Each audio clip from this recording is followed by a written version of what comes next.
What's going on, YouTube? Sean here, and welcome back to another edition of After the Movie. Currently in my theater parking lot. I'm all amped up. I just got done watching Sonic the Hedgehog 3, and I loved it. I thought this was easily the best of the three films in the series so far. Keanu Reeves as Shadow, awesome. Jim Carrey playing two Robotniks in the same movie, also peak. I will also say I'm going to try and keep this generally spoiler-free because I don't want to give everything away in the film. I will say that there is a mid-credit scene which the crowd went crazy for, and then there's a post-credit scene which is a little bit shorter, but still kind of leaving the door open for some cool stuff. I mean, they just announced Sonic 4, so you know they're going to stick around with more stuff, but I love Sonic the Hedgehog 3. I mean, I've been a fan of these Sonic movies. I even like the Knuckles TV show. I feel like the Sonic films are definitely the best video game adaptations out there, at least in my humble opinion, in terms of video game films. Like, the Sonic films, they're all really enjoyable. Like, there's just a real likability with it. The human casts, there's also some humor in there. There's some great action. I mean, this one especially ups the action. You can tell they had the most money this time around. By far the best action in the series. There's a lot of Akira and Dragon Ball Z influence. Of course, bringing in Shadow, who everyone was really excited for at the end of Sonic 2. Shadow, of course, being the standout in this. I mean, there's a lot of standouts in here, too. But like I said, I really like this one. It really kind of gets started right from the get-go.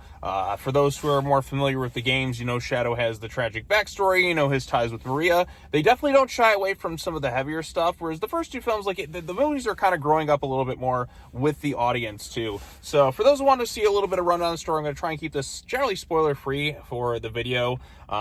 Basically, it's set a little bit after the events of Sonic 2. And Shadow awakens from basically his 50-year, cryostasis again, as a result of, Gerald Robotnik, Dr. Robotnik's, grandfather.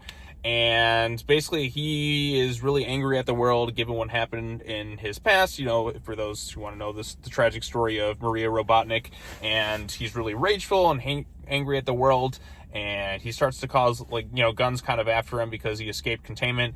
And basically, like I said, there's a lot of other stuff kind of going on there. And he wants kind of revenge. And that's where Sonic and Team Sonic comes in the mix. And they collide with Shadow. They have to kind of team up with, the younger Robotnik and Agent Stone, of course, and some of the other cast members to basically put a stop to Shadow Robotniks before they bring it about the apocalypse. So, like I said, what I liked about this one, too, there is the humor in there that was in the first two Sonic films, and even in the Knuckles TV show. It's not quite as funny, I think, as, what we saw. The first two films were definitely a little bit more on the goofier side. There's definitely some humor in here, and I definitely got some laughs, but I think the movie was at its best when it took itself a little bit more seriously. But, like I said, there's a good blend of it, too. There's definitely some humorous moments between Knuckles, Tails, Sonic, and all of that. Like I said, the Sonic characters are also likable, and, I like the Donut Lord, I like his wife and all that, too. They even find a funny kind of way to bring in supporting characters from the last movie where the whole crazy wedding fiasco. This is definitely the best of the three. I will say that. And I'm somebody, like I said, who really liked the first two films, and I even really like the Knuckles TV show. I know that one gets a little bit more of a mixed bag because it kind of becomes a Wade TV series. Wade is in this thing, but his role is very limited. It's almost just like a quick cameo at this point because the focus is generally Sonic and the crew basically take up most of the movie's runtime, and they're great. Shadow, Keanu Reeves does a really good job voicing him. And I like the fact that they didn't shy away from some of the more heavier stuff. When we get into his flashbacks, that to me is when the film is kind of at its best. And I almost wish the movie did lean a little bit more into that. We could have spent a little bit more time there because the movie starts out really quickly with some great action. Definitely some nods to Akira, as you've seen in some of the trailers where he does the motorcycle slide. But Shadow is just pretty much unbeatable, especially the way he kind of kicks everybody's ass. And he's pretty awesome when he does so. If you're a Knuckles fan, he does get kind of nerfed a little bit too, in light of Shadow. And I would have liked to see Knuckles get a little bit more in there, but he still has his cool, funny, heroic moments in there as well.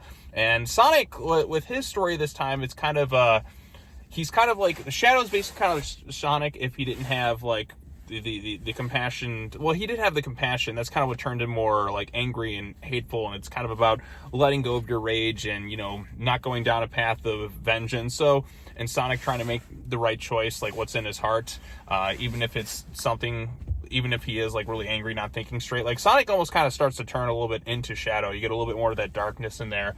And it's understandable why he kind of does so, but he ultimately kind of has to realize, is this really the right thing I'm doing? So, not going to get into too spoilers there, but like I said, they're going to do a fourth movie, so give it for, take with that what you will. So Jim Carrey, of course, plays two roles. There is a funny fourth wall break in regards to that. I mean, I'll give this one away. They're basically kind of like look right at the camera. Basically, it's almost as if we're in a movie played by the same obnoxious actor or something like that. I don't know if that was improv or in the script, but that was pretty great. Agent Stone there also has some funny bits too. He has some cool action bits as well. I just really enjoyed this movie, and based on where the mid-credit scene's going, the fans went absolutely insane in the theater for that. And I was like, okay, we're going in this direction.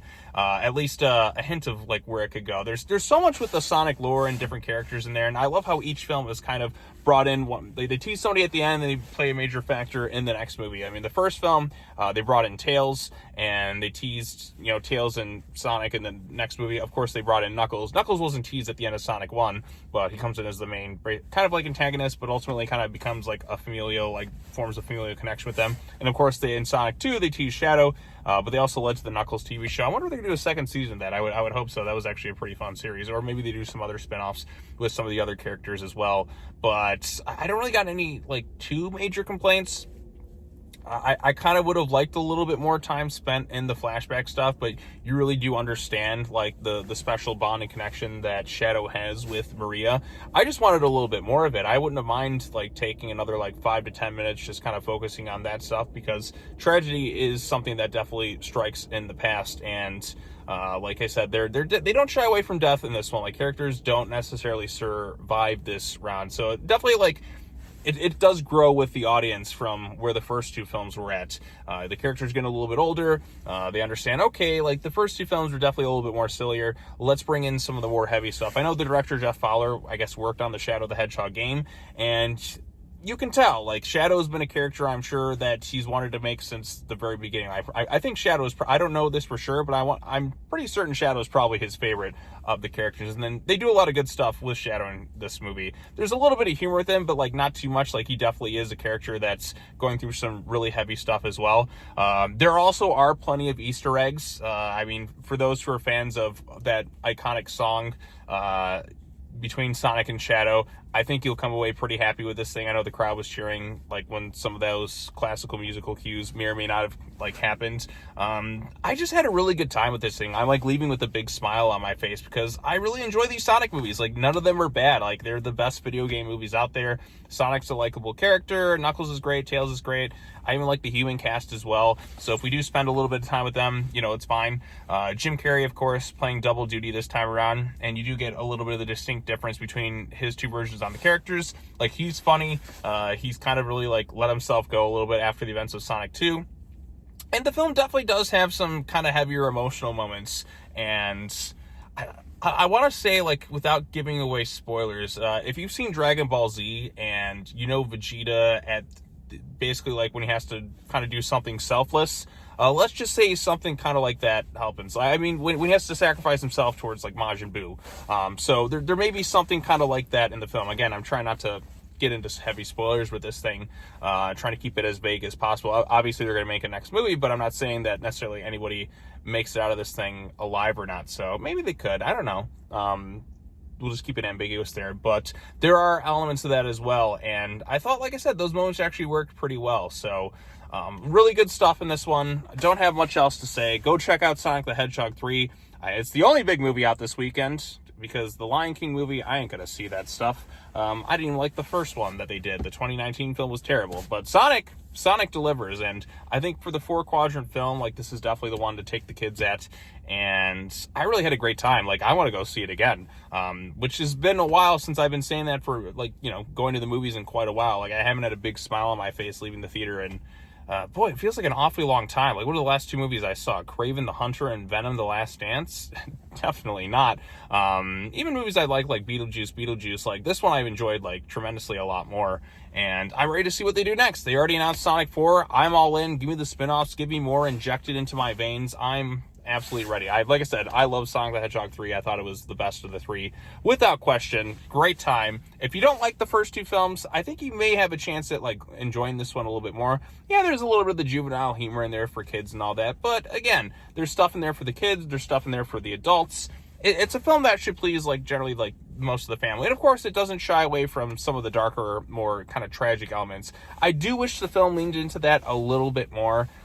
Just a little bit more. Give me more of the flashbacks with Shadow and Maria, because I think that was when the film was at its most compelling. Because there is tragedy that strikes, but to me, I always kind of like that in movies.